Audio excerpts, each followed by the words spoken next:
Today's show is about men having an affair on their wives and or girlfriends, but specifically on their wives.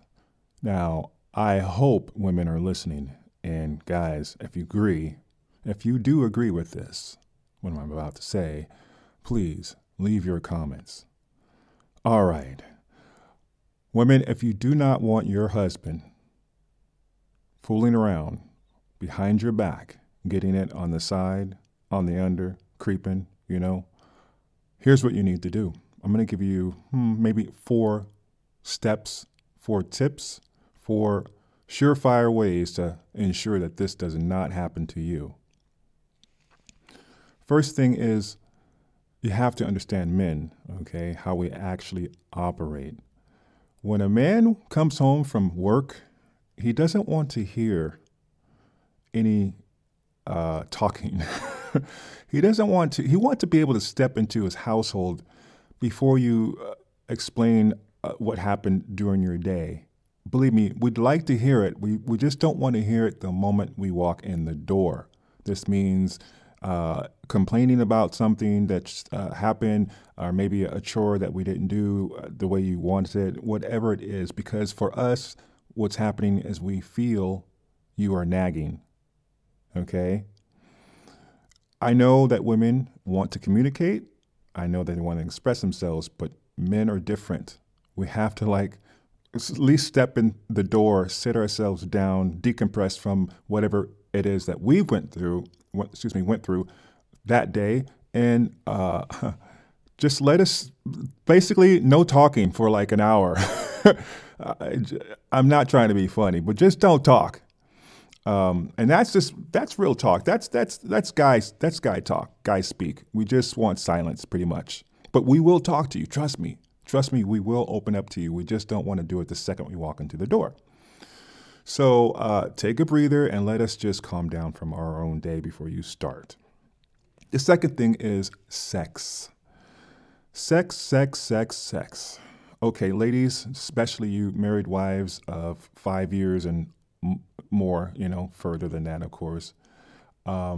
Understand this. When we men marry you, yes, we love you, and yes, we do it for a variety of reasons. But one that you need to understand is we believe that we're going to have access to sex with you, basically on tap. Okay, I know it doesn't sound pretty, it doesn't sound colorful, and I'm not trying to give it to you in a watered down way. I'm telling you straight. Men believe in their minds that the sex that you and he were having when you were dating, okay, before you got married, you remember how it used to be, crazy off the wall sex, hotel sex, in the car sex, sex at any given moment in time, and you were actually into it back then. Well, we have that in our mind. Okay, that's what we believe we're getting. We're going to have access to that. So it's not just about the sex, but that, believe me, it's a huge, huge part of our psyche. We just know that, okay, great, I'm going to be with this person for a very long time, if not the entire distance. And yeah, part of it, what I get out of it is commitment and love and great sex. So when you roll over and say, not now, honey, or I've got a headache, or I'm tired. Sure, okay, yeah, you're tired once in a while, but how can you have a headache 5 nights a week? Really, seriously? So please be aware that sex is very important for us because, one, we enjoy it. 2, you need to realize if we don't get it from you, we're going to get it somewhere else. That could be through porn. It could be through having an affair on the side. It could be from the secretary, the cute girl that I work with at XYZ company. A lot of things. So if you don't want that to happen to you, just be aware and conscientious that sex is very important to us, and affection and respect. Okay.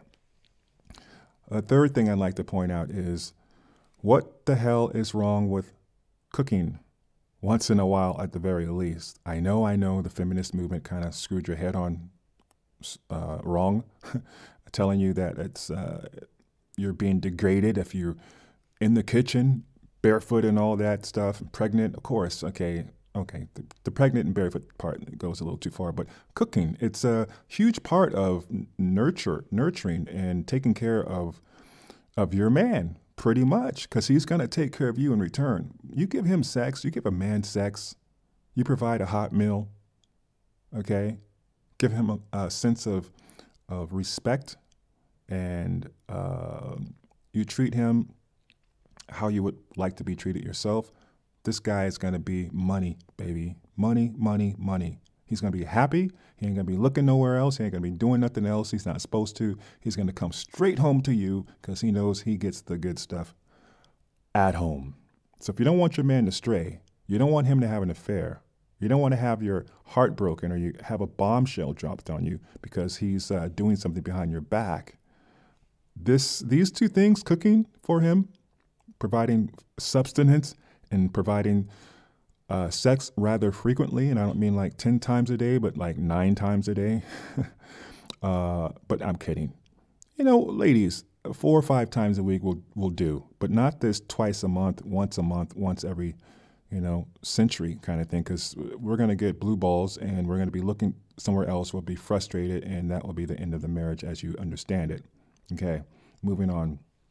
Oh, by the way, if I didn't say it, give him sex. Okay, now moving on. Let's see, I talked to you about nagging. I talked to you about the cooking part. I talked to you the food part. And, oh yeah, let's get back to the talking. The reason fellas don't do a lot of talking, ladies, because I'm sure some of you complain about it. Believe me, we have emotions. We have our own thoughts. We have our own opinions. But the way we deal with it is pretty straightforward. We don't generally color our stories, our dialogue. It's pretty direct, and the problem when we communicate is because of our directness. It's not going to be a very drawn out, in-depth conversation, generally speaking. This doesn't mean that we don't want to talk. It just means that we don't want to talk ad nauseum. Okay, so this is part of the reason you might feel this way. The other part of the reason is you may be doing so much talking that he can't get a word in edgewise. So at some time or another, he's just going to clam up, and he might find someone else to converse with. That could be a good buddy. It could be a lady friend who listens to him, which is going to, in his mind, believe me, he's going to feel like he's being understood and appreciated. And you don't want the cleanup woman coming behind you taking your man, whether she's trying to or not. So it gets into a real funky gray area if and when that happens, but it can happen. So if you don't want your marriage to be rife with infidelity, these are just real basic things that you need to understand from a man's point of view. I will leave you at that note so you can disseminate through what the psychobabbling that I've done, and I appreciate you listening. And guys, if I am right or wrong, please make some comments and express yourselves. Ladies too, take care of yourself. I'm Mr. V. Subscribe, rate, comment, and all those things.